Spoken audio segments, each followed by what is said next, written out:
Hi guys, welcome to Irish Border Poll podcast number 3. My name's Kevin Rooney, and tonight, along with Kevin Maher, we're going to be having a long chat, chewing the fat, if you like, with Karen Sethuraman, excuse me, of Ireland's future. And Karen will tell you about the huge big event coming up in the 15th of June in Belfast, the big Belfast gig of Ireland's future. We'll get into that in lots of detail. But before that, we'll chew the fat with Karen a wee bit. She can tell us a bit who is she, where did you come from, how did you end up with Ireland's future, and we'll find a wee bit about herself. And then after that, we might have a couple of a wee bit of a chat maybe about the elections and how that affects the whole discussion about Irish Union border poll. And that's where we're going. So I think without further ado, Kevin Maher, my co-host, will kick off with the first question, Karen. So Kevin, over to yourself. Hi, Karen. It's nice to meet you. We've done in the first two sessions that we've had. What we've tried to do is to start with asking our guests, who are you? Who are your people? What are your places? Who are you? Where are you from? I think that would be. I think people would be really interested to get a sense of that, because you're the first Baptist woman minister in Ireland, which is a fairly striking accolade in itself. So perhaps give us a flavour of your background and also your call to ministry as well, which I think would be quite interesting to hear about. Yeah, first of all, thank you so much for having me along tonight. I'm really honoured to be here and share a little snippet of my story and my role in Ireland's future. My name is Reverend Karen Sethuraman, and you're absolutely right, Kevin. I am currently the first and only female Baptist minister on the island of Ireland. I'm from East Belfast, grew up in a street called Hindford Street, which is pretty well known for Van Morrison, and have lots of memories of people knocking our door and saying, "Where's Van Morrison's house?" because there's a plaque outside his house. So I spent a lot of my childhood just pointing down the street and saying, well, he lives somewhere down there. I was raised by a single mom, a difficult upbringing, but I'm thankful to her and her input into my life. And I was raised in a Protestant unionist, and I would say a evangelical background. And that's then what led me into kind of the faith circles. I remember attending this little Baptist church at the end of the road. Didn't understand what Baptist meant, but I went there because they had this vibrant youth group, which, if I'm honest, looking back, it kept me out of a lot of trouble. And that's kind of my first introduction to faith, and being taken along to church and to Sunday school, as well as along to the bands and to the bonfires and all those things. I think for me, what's really important to say is that I was taught from a very young age that women don't have a space or a place at the leadership table within the Baptist tradition. I think here in Ireland, there are about approximately 100 Baptist churches across the island, and they currently will not ordain or accredit any female Baptist ministers, which is fine if you're called to be a hairdresser or to be a lawyer. But the difficulty was, for me, I had what we call a sense of call. And so for me, I've always been heavily involved in church, always very heavily. I'm very happy, I guess, if I'm honest, to play that second chair. And just the title really didn't mean anything to me. But when I stepped into my late 20s and started to do my theological study and learned to learn for myself and think for myself and unlearn for myself, I think, if I'm honest, Kevin, a lot of my faith began to deconstruct.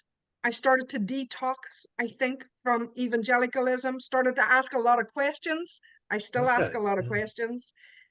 And not least the gender question, and not least the place of LGBT plus community within our churches, not least the problem that we have with race and all those sorts of things. So to cut a long story short, I ended up being accredited and ordained by the Baptist Union of Great Britain. So in comparison to the 100 churches in Ireland, they are a massive, bigger network that consists of about 2,000 Baptist ministers. Was a very difficult path, if I'm honest, to ordination, but I got there in the end. I shared with them my heart for peace and reconciliation, not least feeling called to minister outside the church walls. And they they sent me back to Ireland with their blessing, and so so that's kind of my kind of role.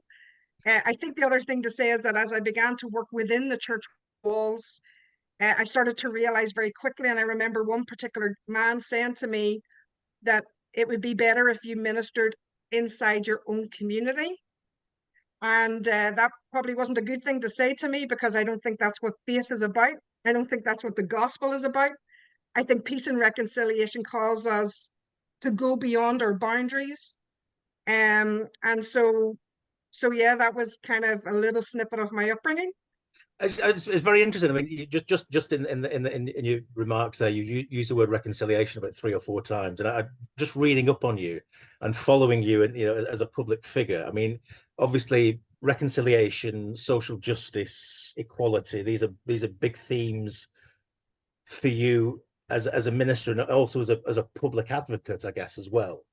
Tell us a little bit about some of the work you've done in the kind of reconciliation field. I think people are quite interested in that.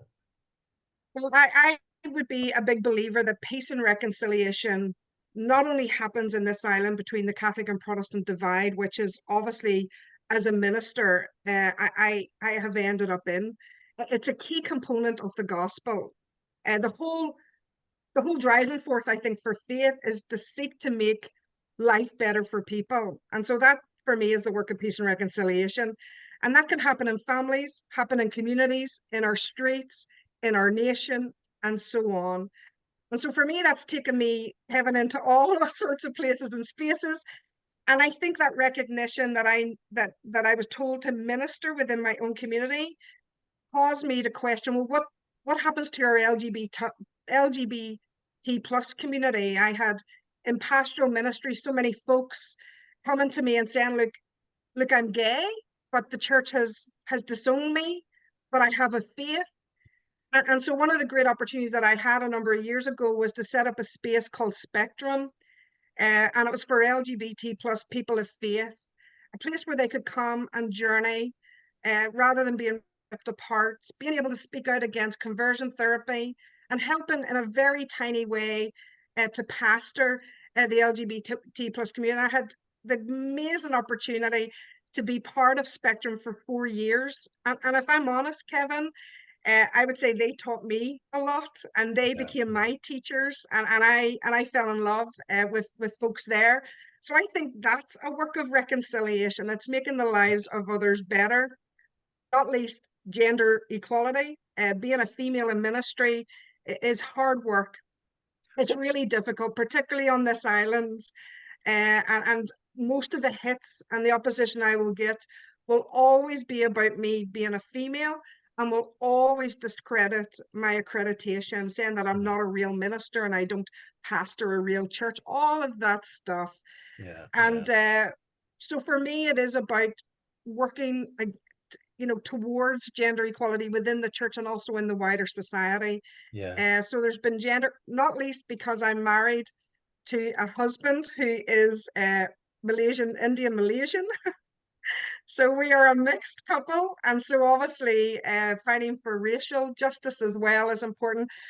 So I have had the honor of being chaplain to 2 Lord Mayors. It's taken me into all places and spaces that I don't think I would have had the opportunity had I remained within the church walls, if that makes sense.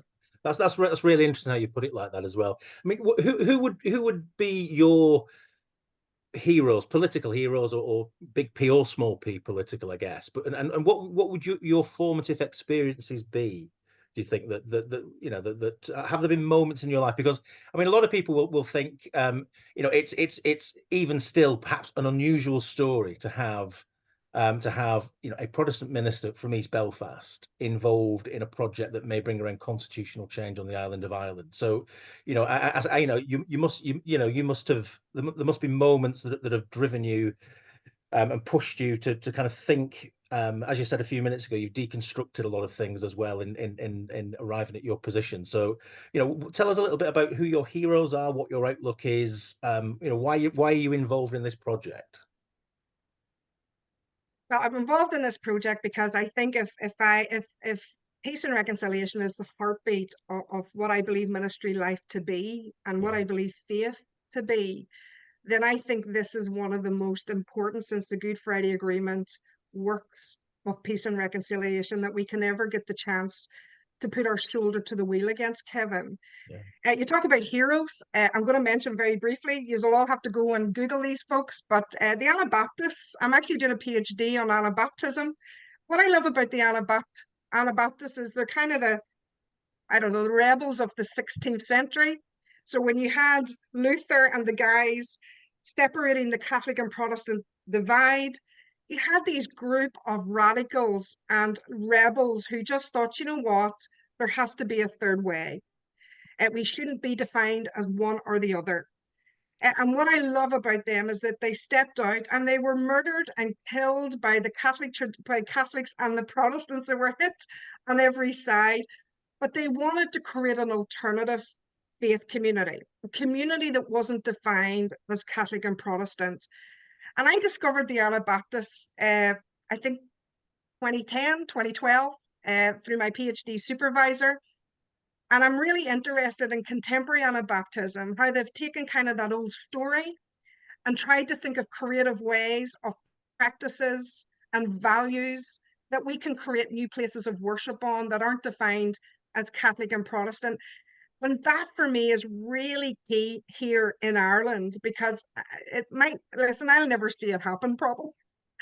But that whole idea of, can we create something new? Can we step out and say, okay, we support change to come within the church, but actually let's look at something alternative. And they were real champions of peace.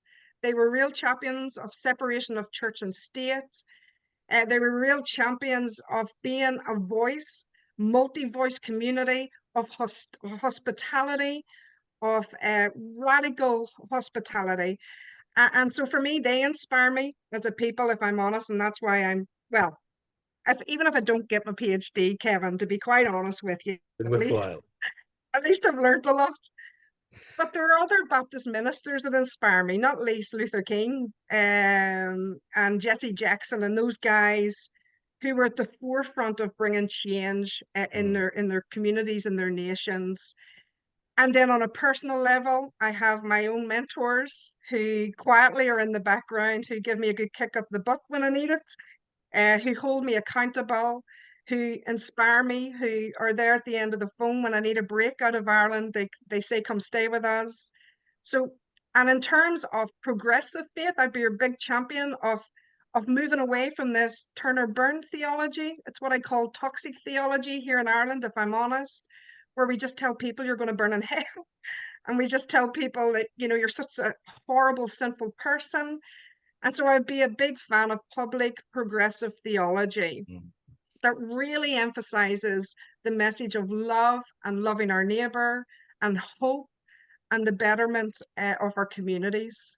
What kind of reaction do you get from friends, family, congregants, you know, the broader community, perhaps in East Belfast, about some of the things you're saying? Because I mean, you're probably challenging people in lots of ways, in terms of social values, in terms of, as you say, a sort of progressive theology as well, and also the role you hold as an advocate for constitutional change as well. How does that go down with people? There will always be those who hate, and there will always be messages. If I'm honest, I'm taking a year out of ministry at the moment to focus a little bit on my PhD and to just kind of rest and get some stuff built into me.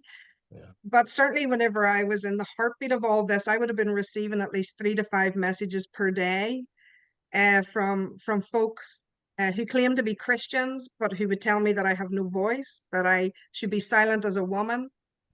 I've been called a Lundy. You can imagine all the things that you can imagine that has been said to me has been said.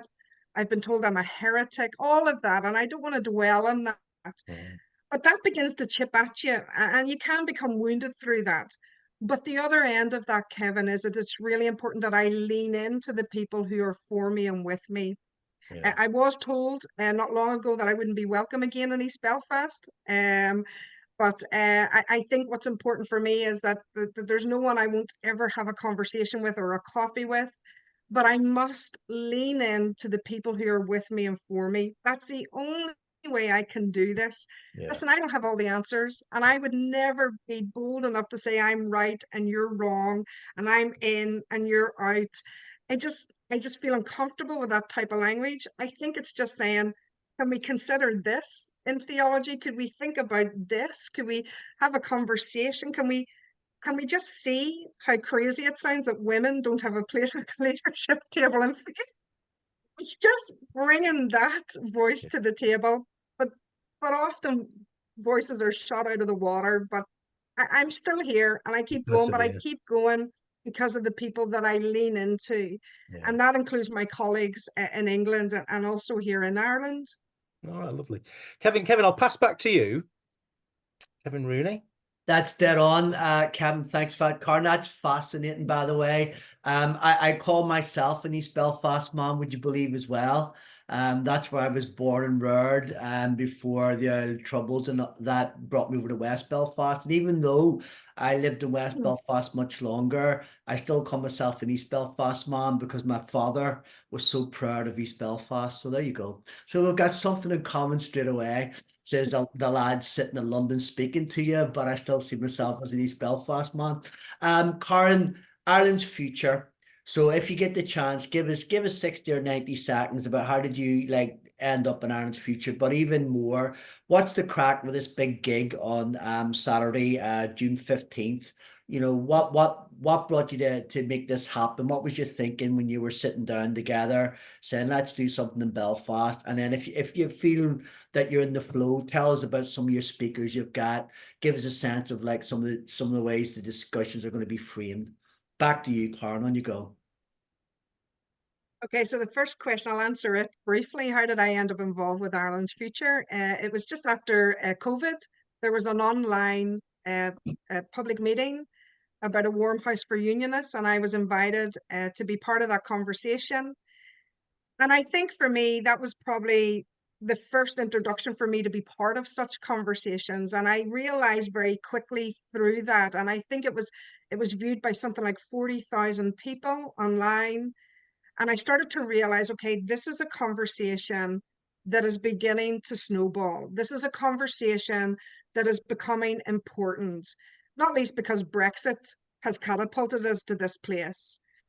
And I was discovering that there were other people like myself from a different backgrounds, in terms of not the CNR community, the Catholic Nationalist Republican community, but those of us, and I wouldn't classify myself, by the way, as a Protestant or a Unionist. But anyway, but with that type of background, there were more of us that wanted to engage in this conversation. And I think for me, when the invitation then came to join Ireland's future, it was a yes. And it goes back to what I was saying earlier, Kevin. I think if there's something that's part of our future and it's got the potential to be something new and it has the potential to provide something better and with the potential to do this work of peace and reconciliation, listen, I don't have much to offer, but I'm up for that. Sounds good. And I'm up to being part of that conversation. And so then when the invitation came to be part of Ireland's board, it for me it's an honor, and of course I would want to be part of that. That's brilliant. And I think a lot of people who tune into this and watch this will have a good sense of Ireland's future. But what we find is we get a lot of new people who tend to come across our little podcast and aren't quite clued up. So give us a sense, first of all, give us a few names of the people who are involved with Ireland's future, and then go straight on and tell us what you know about this Saturday, the 15th of June event. Who's speaking? What are you doing? Are you chairing? Are you speaking? How do you think that day is going to go? Just think out loud a bit about that for me, Karen.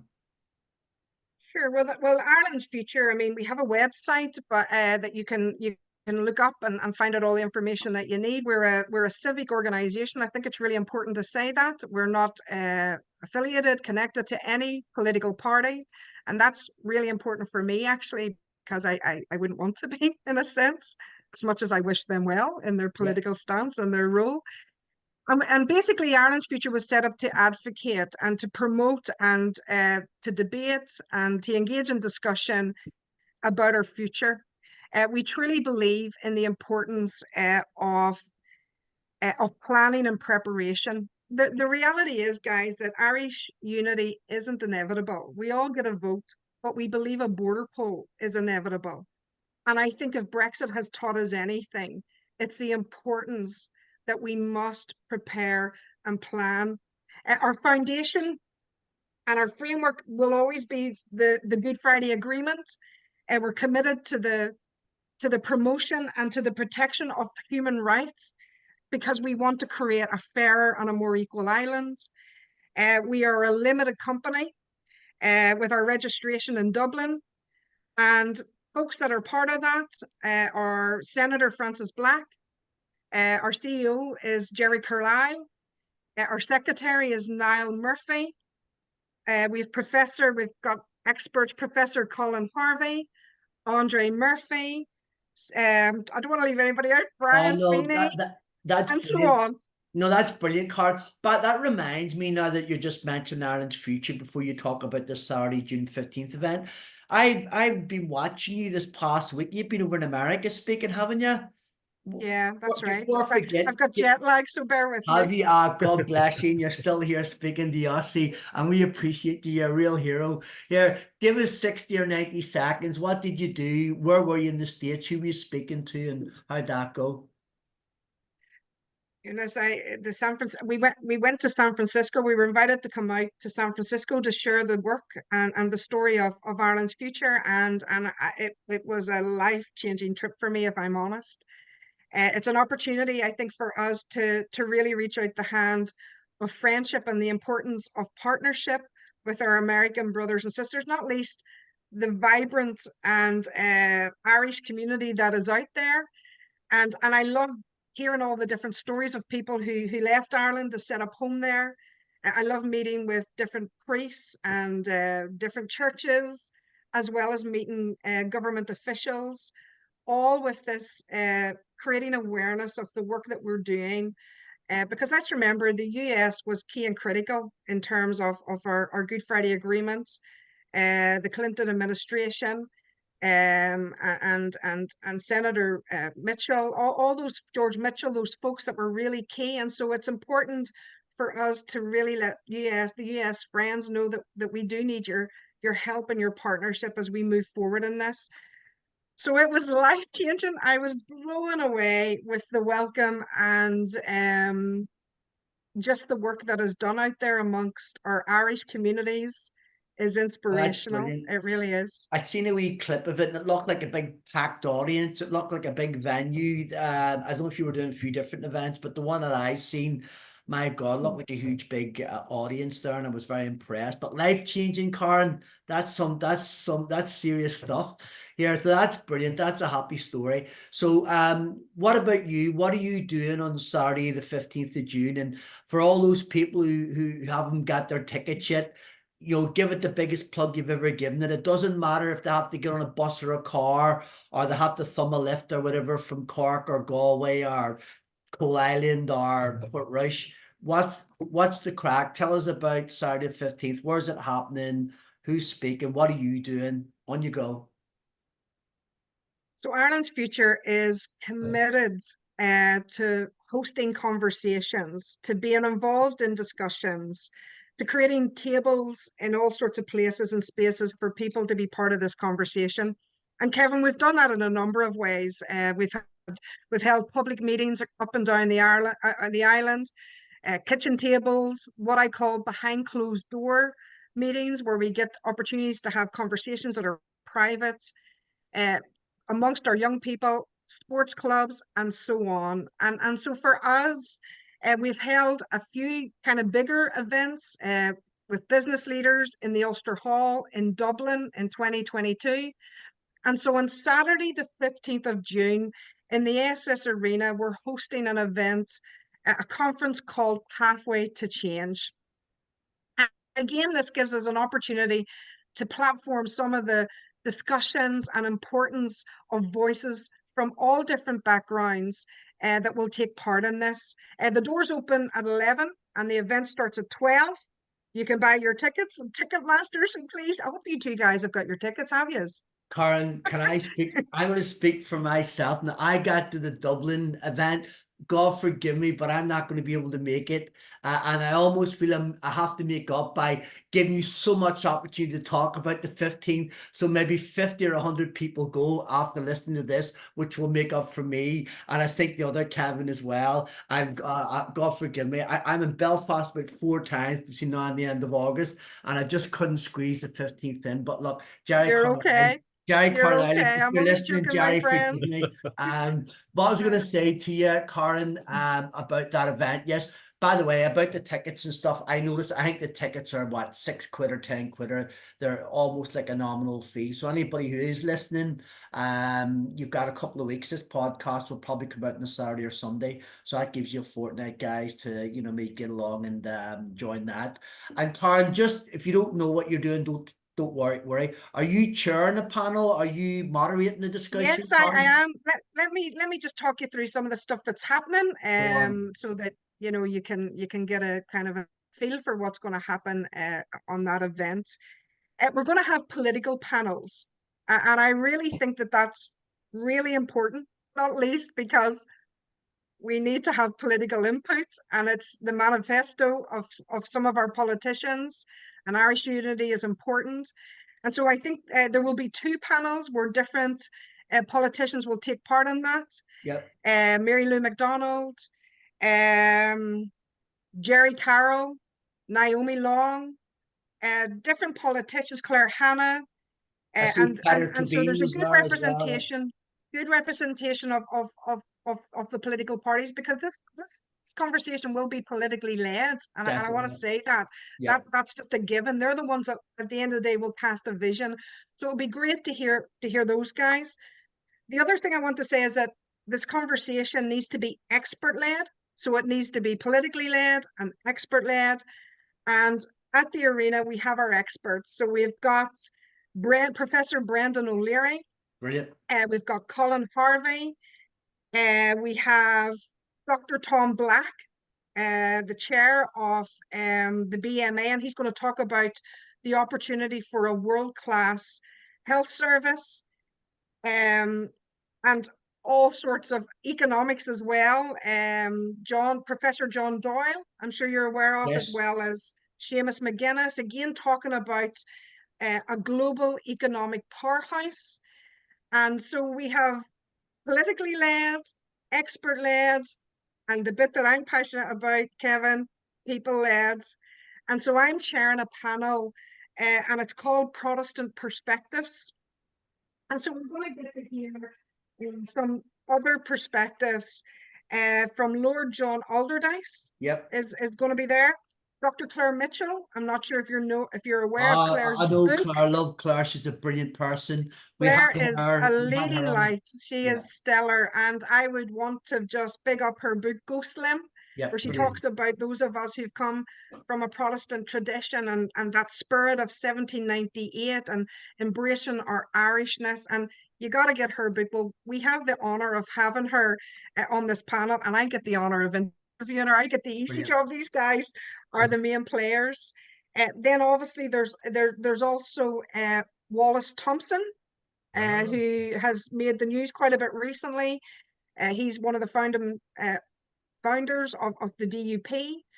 And then also David Adams, who I haven't, if I'm honest, haven't met, but I'm looking forward. I know that he was key in the peace process in 1994, was part of the UDP, the Ulster Democratic Party. So these are the voices that what I mean about being people led, because one thing I'm passionate about when it comes to Ireland's future is that we hear people and what they think, people from all different backgrounds. And also as well, there's going to be representation in terms of arts and culture. We have the stellar Sarah O'Neill, who has created beautiful outfits She's for the great as awards, well. the Oscars. Yeah. Yep. So, and as well as that, we've got some comedy acts that I think will add a bit of, I don't know, A bit of lightness and humor panache, to what we're a doing. bit of crack to it all. Here, Karen, A bit of crack, Kevin. You're absolutely right. that So was a Grimes and brilliant. McKee, do you remember? Have you heard of Grimes and McKee? They're a cross-community duo. Yes. I think one's from Tyrone, the other one I think is from Coleraine. And they do a thing called the New Ireland Show. And also then it's Paddy Cullivan, and he does a show called I Can't Believe It's Not Ireland. Oh, he's a character. He's a So character. and there, so I think it's really important to say that you can see the program is packed. It's impressive. We're blown away that these guys would want to be part of this, and it gives an opportunity then for all of us to gather into the SSE Arena and to really consider a pathway to change. And you know, I'm excited by it, so looking forward Right. to it. So I can see the strap line: politics, expertise, and a bit of crack. That's Ireland's future. Saturday, 15th of Let's June. remember that, You Kevin. can tell Jerry Carlisle he can have that phrase. Make your marketing He can director, have it. Kevin. Yeah, Karen, that was brilliant. And Kevin Marr, apologies, mate. I've taken up Karen for too long. So now we've really grilled her. It's just been brilliant, and we know what's happening on the Saturday, the 15th of June, with the Belfast gig in Ireland's future. Over to you, Kevin, to pick up and ask whatever you want. Just a couple of thoughts, really, Karen. I mean, it's an exciting moment that there's going to be a huge number of people there, and you know, if we rewind, you know, perhaps even a handful of years, you know, there were many fewer people talking seriously about all this, and now it seems, you know, gratifyingly that everybody is, and it's you know, it's got to be the most recurrent issue in Irish politics, north or south, really, about this, you know, this prospect of constitutional change somewhere down that road. But just give us a sense in terms of how you see it, in terms of what's got to happen to make this a success. Not only, you know, you said a few minutes ago about the you know, the inevitability of a border poll, but not necessarily the inevitability of a result. I mean, how do we get to a place where we achieve both of those things, that we get that border poll, what's necessary as you see it, and then also that hearts and minds piece about particularly people from you know, Protestant Unionist background that might not be desperately enthused from first principles about constitutional change, but what needs to happen?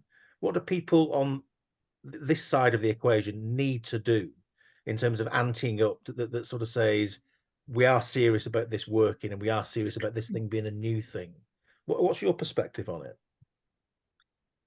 I think this is a good sort of time to sort of mention our latest document, which talks about Ireland's future, our plan in terms of moving forward, Kevin. And it sort of covers from now, 2024 to 2030, and what we feel is really important in terms of this conversation. Listen, it is growing. We've all acknowledged that, and people are interested. But we have to be able now to put flesh on the bones in a sense. And I think that our paper, we published a paper back in 2020, and it was titled Conversation of Ireland's Future, and it was a principled framework for change. And the purpose of that was normalizing conversation around Irish unity and creating that awareness, and that's happened. So now we need to go to the next stage and say, okay, what are our proposals as we move forward? We're engaging in conversations. I've talked about politically led, expert led, people led. And so for us, we really are calling for the governments to convene on this and action this. I believe, and I think we all agree, that this is probably the most important conversation that is happening. And the Good Friday Agreement creates the foundation and the framework for this conversation to happen and to proceed. Yeah. And so we need to continually emphasize our changing demographics, our election polls, all of that, that really encourages the Secretary of State needs to lay out what is it that's going to trigger this. And we need our governments to convene that. And especially the Irish government, because the Irish government, we believe, need to set up and put this at the forefront of their goals, and set up a department that focuses on Irish unity with a minister that will focus on Irish unity. So I think these are practical ways as we move forward that we as an organisation can really champion. We're going to continue engaging with politicians and experts, because the danger in this competition, listen, I know nothing about economics. Don't ask me about economics. But we are a very gifted island with experts. And so for us, we need to be evidence-based. We need to be able to feed back to the people the detail of what this will look like. So we're committed to that and to continue to engage in that and print documents that people hopefully will find helpful. Also, we would probably say that there should be a joint up committee at the Oireachtas on the constitutional future of Ireland. And also then the British and Irish partnerships need to be strengthened, and again with the focus on Irish unity.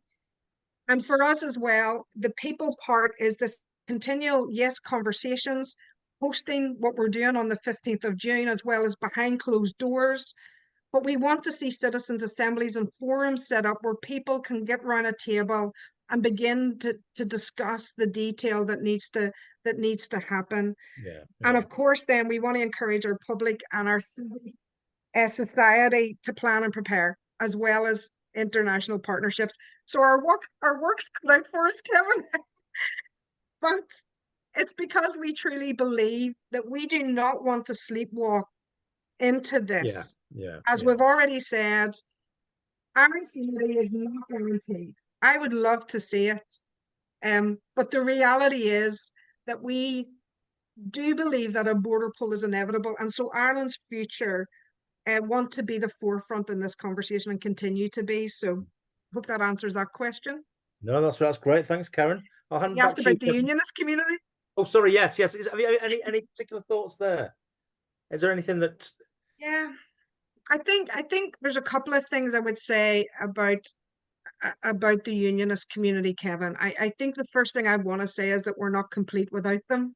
Yeah, And I do not, and I will not engage in this conversation without thinking and trying to be a champion. Also, I know this sounds strange, for our PUL community. The reality is that there are those who are hardliners and will not engage. And I think it's really important that we don't demand that they do. yeah, yeah, Because if you have politicians and people who are unionists, if they were to engage in these conversations, it looks like they're bowing the yeah, knee to the breakup of their union.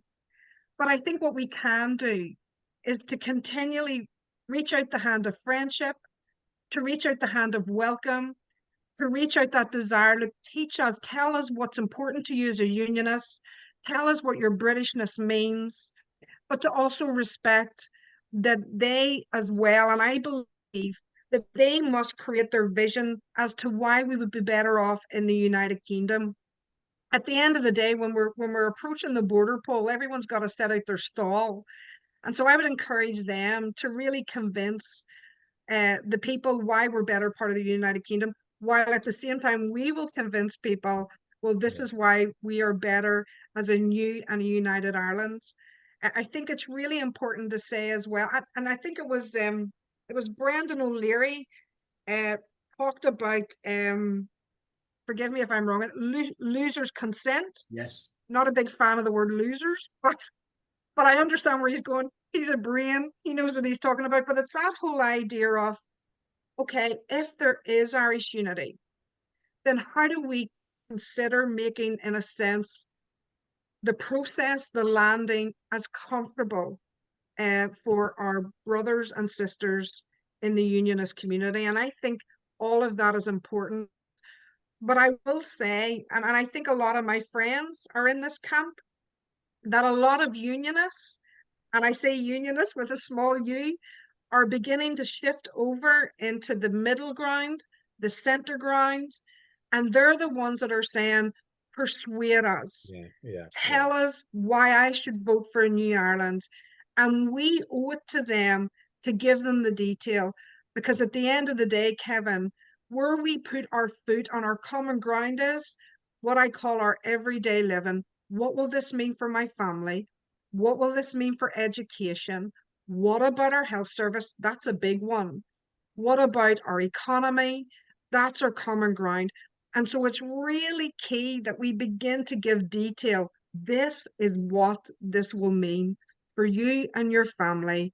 And then at the end of the day, we all get the opportunity to vote. But what I will say is that we owe it Our unionist community are not add-ons.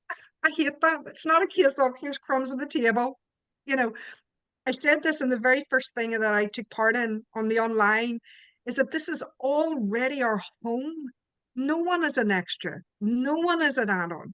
We all belong. We're bigger than two communities.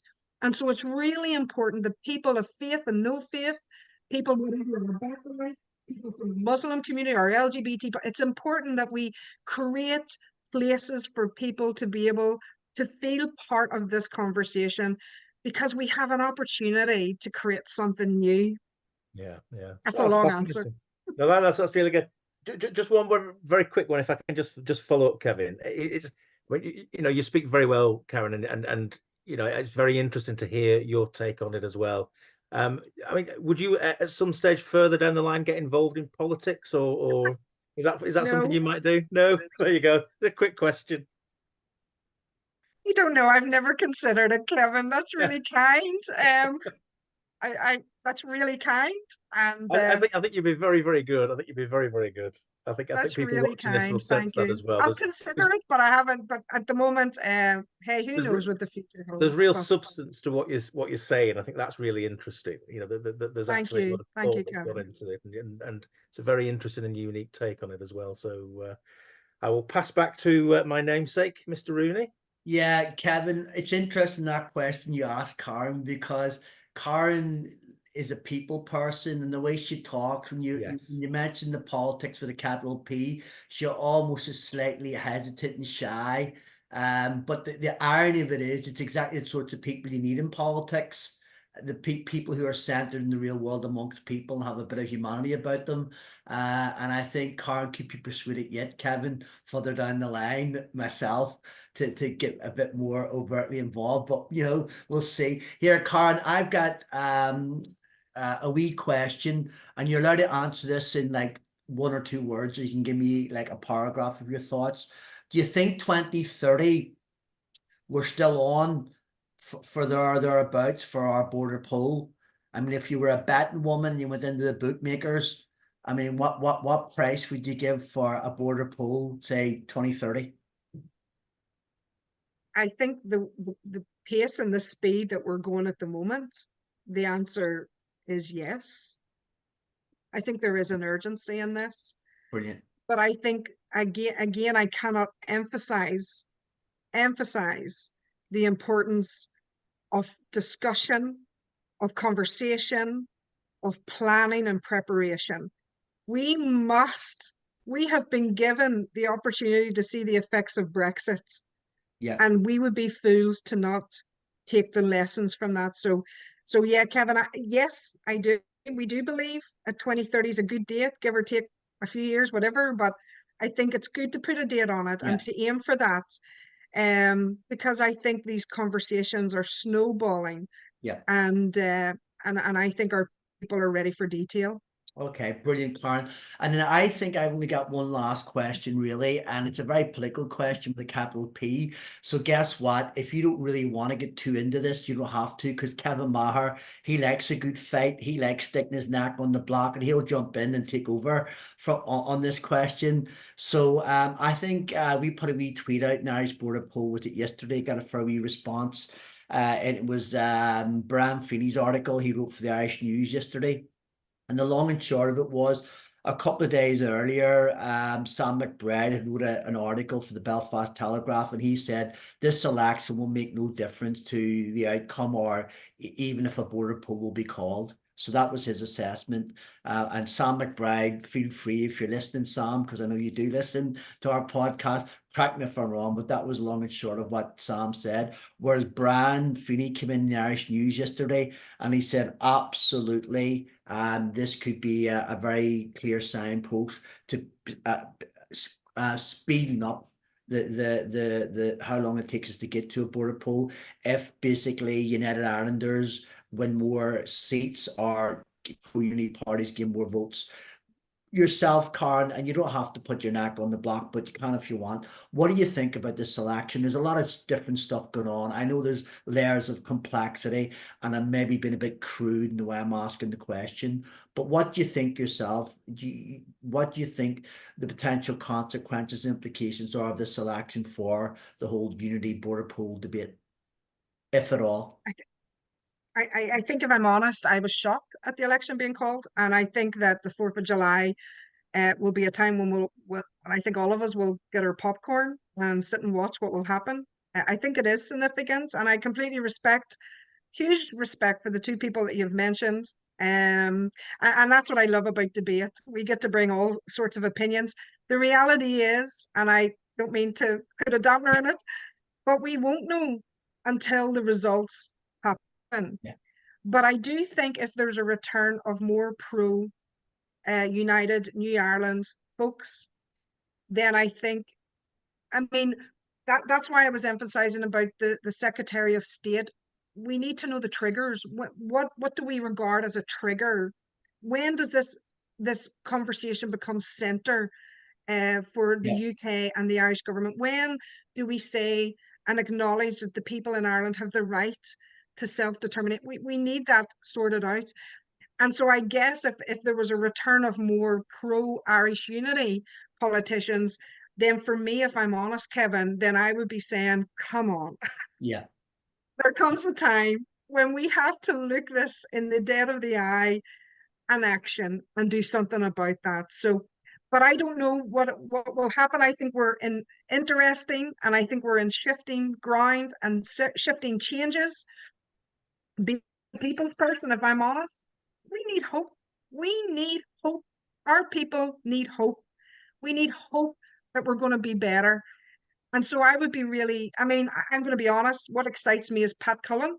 I have huge admiration for Pat, her work, her voice, her leadership.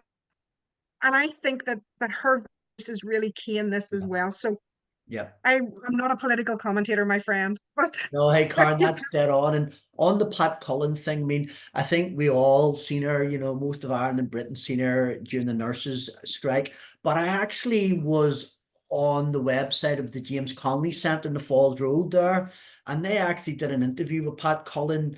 I can't remember if it was a year, probably a year ago, or maybe even more. But I sat down at the time and listened to Pat Cullen for about an hour and 10, hour and 15 minutes in-depth interview that she was doing. And she was very impressive. Listening to her for that hour and 15 minutes, real depth to her, real humanity. So I couldn't agree with you more about Pat Cullen. Yeah, and then just thinking out loud about something that you said, and really just literally thinking out loud. So listeners, this isn't a Kevin Rooney opinion, this is a thinking out loud moment. But just, and Kevin Maher might want to come back on this or not, but this thing about the Secretary of State and what are the triggers, what are the criteria for a border poll, would make me want to basically think you want as many people as possible to cast votes for pro-unity parties, no matter who they are. But then Sinn Féin today, because we're recording this on the Thursday night, have said they're not standing on those four constituencies. So that's going to lessen the vote potentially. But then again, that might increase the potential for the SLP or Alliance to be elected. So there's swings and roundabouts about how people approach this election. And I did notice this afternoon on Twitter before we came to our interview that there was a little bit of very healthy disagreement and debate amongst the United Irelanders and non-United Irelanders about what the best strategy to pursue might be on this. But that was a thinking out loud moment, and I'm conscious that our podcast doesn't come out this Saturday or Sunday. My thinking out loud moment might be utterly redundant 48 hours later. But hey, I'm almost finished. Kevin Maher, feel free to jump in, give us your thoughts. And are there any final wise words that you want to say to our brilliant guest, Karen, as we bid her good night and au revoir and all that sort of stuff? Back to you, Kevin. I've not really anything much more to add, I think, to that, Kevin. I think 2024 is going to be a pivotal year in lots of different ways. I've obviously got the Irish general election a bit later on in the year as well. So I think it's going to tell us a lot in terms of the pathway. We could end up with a strong Labour government that's in for 10 years. We could end up with the Sinn Féin are obviously in the mix in the south, although polls are kind of all over the place a little bit at the moment, but it feels like this is a pivotal year in this journey. But it's fascinating to hear Karen. I've been reading Karen and following her on social media for a while, so it's just really interesting to hear her flesh out her positions and thinking as well, which is really interesting. The thing that strikes me with all the people that we talk to about these issues is that everyone's got a personal take on it that's ever so slightly different from the last person, and that there isn't a party line on any of this, that people can be, some people might be Sinn Féin supporters or SDLP or none of the above, or they could even be in an alliance or smaller parties or people before profit or Greens, and have a very different take on it. And there's plenty of people completely outside of politics that are saying some of the most compelling things, I think, about all of this. And I think that's what Karen has kind of amply demonstrated for the last hour, really. But yeah, it's been great to hear you, Karen. Kevin, Thank you. I completely agree. And Karen, can I say from the bottom of my heart, on behalf of Kevin and myself and Harley in the background, who's pulling all the levers, technically speaking, thank you very, very much, Karen. And can I give you my instinct? You've got a lot of charisma about you, and you're very easy Thank to you. talk to, and you've got a massive big bundle of humanity as well, and all those things combined make it an absolute pleasure to chat to, Karen. And you know what? I am genuinely now going to just you chatting about Saturday the 15th of June and the Ireland's Future gig. There's a little part of my brain's feeling so guilty now in my heart that I'm not making it over. I'm going to just jump onto the laptop, just press the flights again, and just see if I can move things around. Please don't feel you No, have to, I'll Kevin. have a wee look and see if it's possible, Feel guilty now. because I really want to try and make it. And can I just finish, Karen, by saying to anybody who's listening to this, a lot of you would already been going to the Belfast gig on Saturday, the 15th of June. But if you weren't and you didn't know about it, or you hadn't thought about it too much, give it another thought and see if you can make it along, because I think it'll be a brilliant, brilliant event. And Karen, if you're on form at that gig on the 15th of June, like you were tonight, I think it's worth the price of the flight alone. So there you go, Karen. All that remains for me to say is thank you very, very much. Thank you. It was a pleasure to have you on the Irish Border Poll Thank you. podcast. It's the honor's mine. You're Thank you, welcome, guys. Karen. And good night. Take care. Bye. Bye, guys. Bye-bye, Karen.